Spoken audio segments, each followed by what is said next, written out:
Hello, what's good, YouTube? Hope you guys are all having a wonderful day. And here we are with another journey through Division 1. You guys see we're at 0 points again since we won the title last episode. And we're using a 4-3-1-2 Serie A team. Have not used the 4-3-1-2 this year. A lot of people said give it a shot. I said, hey, why not? The only thing I don't like about this formation is it doesn't have a lot of width. It's a very, very narrow formation. So if you guys don't like narrow formations, I do not suggest you use this formation. Now, if you do want to get width, you do have to use your left and right back. But here's the problem. When you get your left and right back involved in your attack, you become extremely vulnerable against the counterattack, and the counterattack this year is so good. You guys know a lot of people are playing like on ultra attack and counterattack tactics, I believe, or it's ultra defensive and counterattack, and it's so hard to stop. That's why the 3-5-2 this year is so good, because you have three center backs to help you out on that counterattack, but then you become vulnerable against the cross. So every formation does have its own weakness. There's no like one single formation that's the best out there. A lot of people are like, hey, what's the best formation? There's really no best formation. It's whatever works for you. There are certain formations that are better than others as they're more balanced, but here we are showing off the 4-3-1-2 strength. We're going to have an amazing pass sequence as the start of the game here. I mean, we're going to string together, I don't know, like 15 passes. Just an amazing build up here with a great Italian side that we have, but we get a little bit lucky here to maintain possession. And this is what I really loved about the 4-3-1-2 at first. I was able to pass all over people until it got a little bit too narrow here. Marquinhos was going to do an amazing job to do a little step over and split the defenders and put it in for us. We're going to go up 1-0 in the 9th minute. But you guys saw there, the 4-3-1-2 has so many triangles, and we were able to just pass right through his defense and then get a little bit of solo work from Marquinhos, and he's going to put it for us very nicely. Eventually here, he's going to get one back. I play really poor defense as Chiellini just got crossed over in the beginning there of that sequence, and he's going to put it in himself to equalize in the 21st minute. This game kind of went back and forth. I would score, then he would score, then he would score, and I would score, etc. So it was a nice little battle that we had between us, and he had a really pacey Bundesliga side. He had a 3-4-1-2, which is essentially the same as the 3-5-2, except a little bit more offensive. So it's a pretty decent formation as well. Here again, Batu's just going to use his pace and blast it right past his keeper. So we're going to take the 2-1 lead.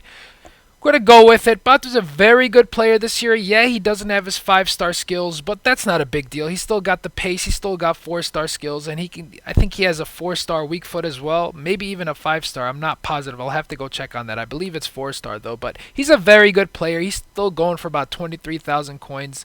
Unfortunately, the Serie A, while it still is one of my favorite leagues, it got a little bit weaker since they lost Ibra, they lost Lavezzi, they lost Thiago Silva, but the defense on the Serie A, in the Serie A this year is absolutely amazing on Ultimate Team. It's probably one of my favorite defense to use. That's why you guys see so many hybrids of mine have Chiellini and the works from Juventus. But we're going to go ahead and change the formation in the game to a 4-1-2-1-2 simply because I just needed that width. As I began this episode letting you guys know that the 4-3-1-2 just had absolutely no width, and I just needed something. I needed wingers, and I need wingers to overlap and make those amazing runs. So I went ahead and brought on Ben Arfa to get a little bit more width to this formation here.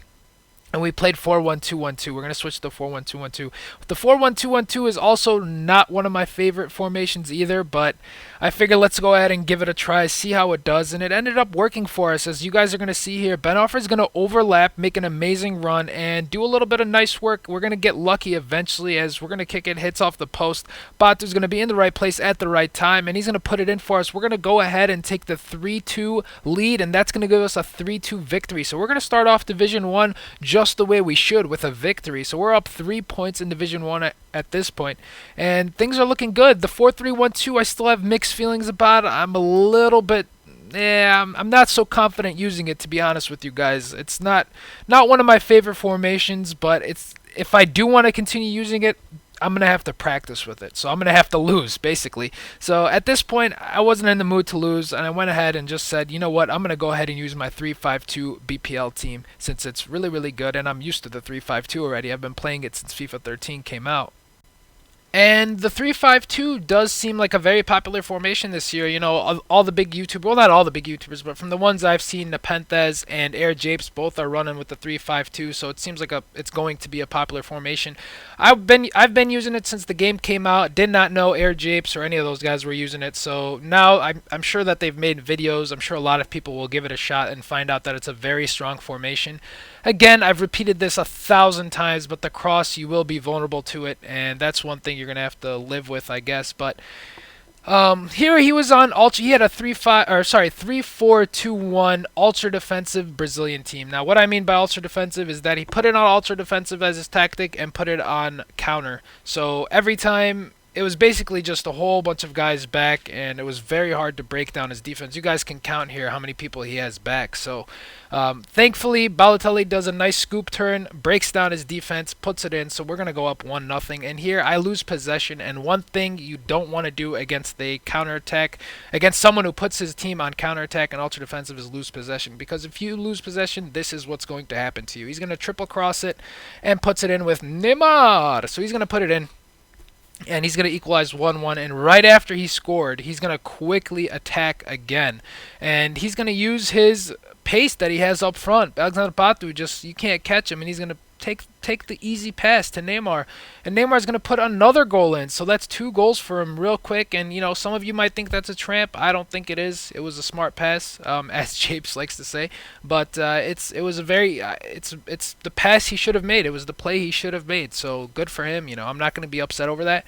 But at the same time, he was on ultra defensive, very hard to break down. You guys have heard me, I guess, whine or cry about ultra defensive, but it's a very effective tactic this year. I haven't started to play on ultra defensive. Now I start putting my team on defensive, just so that, especially in a 4-back formation, just so that the left and right back don't push up so much, because it leaves so much space in the back. But in any case, we're gonna take a loss 2-1 here, which kind of sucks. We were on a roll. We were on like a 5 to 6 game win streak here in Division 1, but we're gonna end up taking the loss, and we're gonna go down, sticking at 3 points here. So we're just going to have to keep trucking through, getting some wins, and going for that Division 1 title one more time. Thank you guys so much for viewing. Thank you all for the support you guys give me. If you guys have any questions for me, please leave them in the comment section. If you guys enjoyed this video, please give it a thumbs up, and I'm going to catch you guys tomorrow with a new episode. You guys all have a good one. Take care. Later.